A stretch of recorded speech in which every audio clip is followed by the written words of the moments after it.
ఇక రెండో విడత పంచాయతీ ఎన్నికల పోలింగ్ కొనసాగుతుంది. వరంగల్ జిల్లాలో 564 సర్పంచ్, 4928 వార్డులకు ఎన్నికలు నిర్వహిస్తున్నారు. 57 సర్పంచ్, 917 వార్డులు ఏకగ్రీవం అయ్యాయి. ఇక 506 సర్పంచ్, 4003 వార్డులకు పోలింగ్ జరుగుతుంది. మధ్యాహ్నం 1 గంట వరకు పోలింగ్ నిర్వహించనున్నారు. మధ్యాహ్నం 2 గంటల నుంచి కౌంటింగ్ ఫలితాలు ఉండనున్నాయి.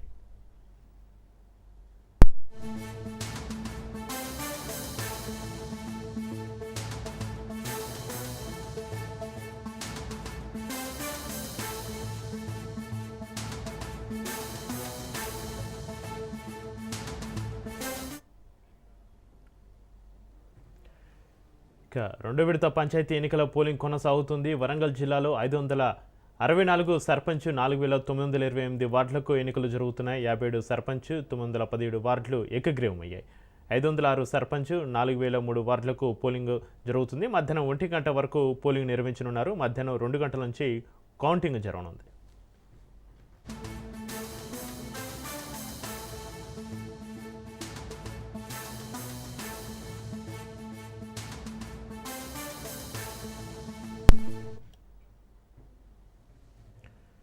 ఇక వరంగల్ జిల్లాలో రెండో విడత పంచాయతీ ఎన్నికల పోలింగ్ సంబంధించి మరింత సమాచారాన్ని మా ప్రతినిధి చంద్రశేఖర్ ఫోన్ లైన్ అందిస్తారు. చంద్రశేఖర్, రెండో విడత పంచాయతీ ఎన్నికల పోలింగ్ ఏ విధంగా కొనసాగుతుంది ఉమ్మడి వరంగల్ జిల్లాలో?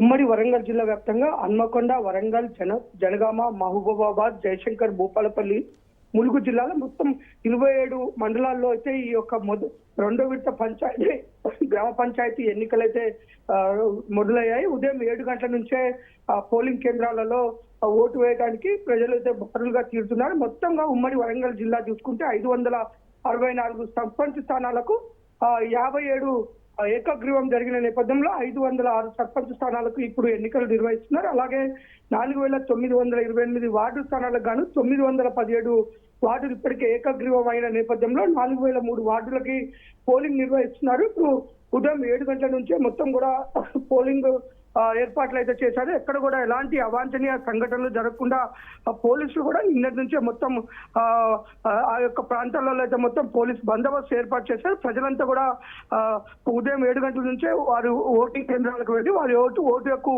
వినియోగించే విధంగా అయితే ఏర్పాట్లు అయితే చేశారు. ముఖ్యంగా ఈ రోజు ఉదయం 7 గంటల నుంచి 1 గంట వరకు ఎన్నికల ఓటింగ్ ప్రక్రియ కొనసాగుతుంది. ఆ 1 గంట తర్వాత ఎవరైతే ఓటింగ్ కొత్తగా ఓటు వేసుకోవడానికి కేంద్రాలకు వస్తున్న వారిని అలో చేయరు. అప్పటి వరకు క్యూ లైన్ లో ఉన్న వారందరికీ ఓటుకు వేయించిన తర్వాత మధ్యాహ్నం 2 నుంచి పోలైన ఓట్లన్నిటి కూడా కౌంటింగ్ కేంద్రానికి తరలించి అక్కడ కౌంటింగ్ చేసేసిన తర్వాత గెలుపొందిన అభ్యర్థులు ప్రకటించే అవకాశం ఉంది. అయితే చంద్రశేఖర్, ఉమ్మడి వరంగల్ జిల్లాలో సమస్యాత్మక ప్రాంతాలను గుర్తించారా? సమస్యాత్మక ప్రాంతాల్లో పోలింగ్ కేంద్రాల్లో ఎలాంటి భద్రత ఏర్పాట్లు చేస్తున్నారు? ఇప్పటికే ఉమ్మడి వరంగల్ జిల్లా వ్యాప్తంగా జిల్లా కలెక్టర్లు, ఎస్పీలు ఏ అయితే సమస్యాత్మక ప్రాంతాలు ఉన్నాయో వాటిని ముందస్తుగానే గుర్తించారు. అక్కడ పోలీస్ బందోబస్తుకు నిన్నటి నుంచే కొంత ఏర్పాటు చేయడం, ఎక్కడ కూడా ఎలాంటి గొడవలు జరగకుండా ఆ గ్రామాల్లో ఎలాంటి ఎలాంటి ఇబ్బందులు జరగకుండా ఓటర్లు ప్రశాంతంగా ఓటు హక్కు వేసే విధంగా మొత్తం పోలీస్ బందోబస్తు ఏర్పాటు చేశారు. అలాగే ఒకరోజు ముందు పోలీసులు కూడా మొత్తం సమస్యాత్మక ప్రాంతాల్లో పోలీస్ కవాతు కూడా నిర్వహించారు. శాంతి భద్రతలకు విఘాతం కలిగిస్తే కఠినంగా వ్యవహరిస్తాము కాబట్టి ప్రజలకు ఇబ్బంది కలగకుండా స్వేచ్ఛగా వారు ఓటు హక్కు వినియోగించే విధంగా సహకరించాలని వారు పోలీసులు కూడా కొంత ప్రజలకు చెప్పడం జరిగింది. ఈ నేపథ్యంలో ముఖ్యంగా ఏదైతే సమస్యాత్మక ప్రాంతాల్లో కొంత సున్నితమైన ప్రాంతాలను గుర్తించి వాటికైతే పోలీస్ బందోబస్తు ఏర్పాటు చేయడమే కాదు, అక్కడ ఉన్న వారితో మాట్లాడి సజావుగా ఎన్నికలు జరిగే విధంగా అయితే జిల్లా యంత్రాంగం చేస్తుంది. Right, thank you Chandrasekhar.